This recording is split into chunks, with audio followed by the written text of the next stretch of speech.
और जो अभी तक सरकार की बताई जा रही है, सरकार खुद कह रही है कि 36वीं हमारा है, हमने कब्जा ले लिया है, और हम उससे लड़ रहे हैं कि अभी हाई कोर्ट में उनसे लड़ रहे हैं कि नहीं आपका कब्जा नहीं है, तो कानून रिपील हो गया तो ये हमारी है। उसका सौदा इन्होंने सिर्फ 20 लाख में कर लिया है। कहते हैं कि 16 लाख हमने दे दिए हैं और बाकी 4 लाख देकर बाद में बैनामा करा लिया जाएगा। अब सवाल तो बहुत सारे हैं और एक एक करके पूछे जाएंगे।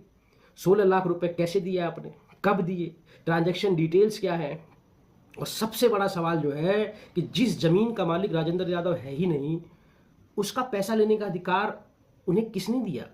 ये सवाल तो मैं जीडीए से भी पूछूंगा, जिसको 36वीं, जो 36वीं को अपनी जमीन बताता है, जीडीए बताता है 36वीं मेरी है।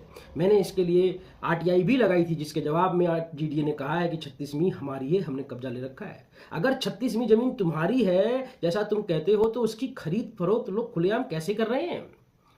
सवाल तहसील से भी है, सवाल रजिस्ट्री करने वाले अधिकारियों से भी है, यानी रजिस्ट्री यानी एग्रीमेंट करने वाले अधिकारियों से। मुझे ऐसा लगता है कि जो कृष्ण मुरारी जी का प्लान है वो बहुत लंबा है। शायद उनका सोचना ये है कि आज नहीं तो कल जमीन राजेंद्र यादव के नाम आ जाएगी, अगर ये लोग कहीं केस जीत गए हाई कोर्ट से, तो तब तक बस एग्रीमेंट को बार बार रिन्यू करते रहो और खेल में बने रहो।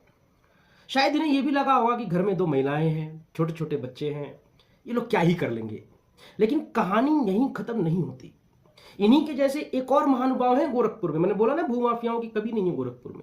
उनका नाम है ऋषिकेश साहनी, पुत्र इंद्रजीत साहनी।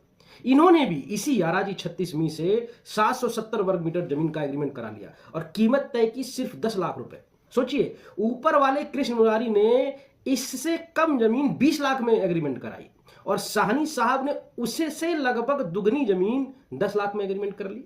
मतलब आखिर गोरखपुर कचहरी में चल क्या रहा है? क्या बिना जांच पड़ताल के कोई भी किसी भी जमीन का एग्रीमेंट कर सकता है? अगर मैं कल किसी हाईवे की जमीन को अपना बताकर एग्रीमेंट कराने पहुंच जाऊं कचहरी में, तो क्या मैं एग्रीमेंट कर सकता हूं किसी को?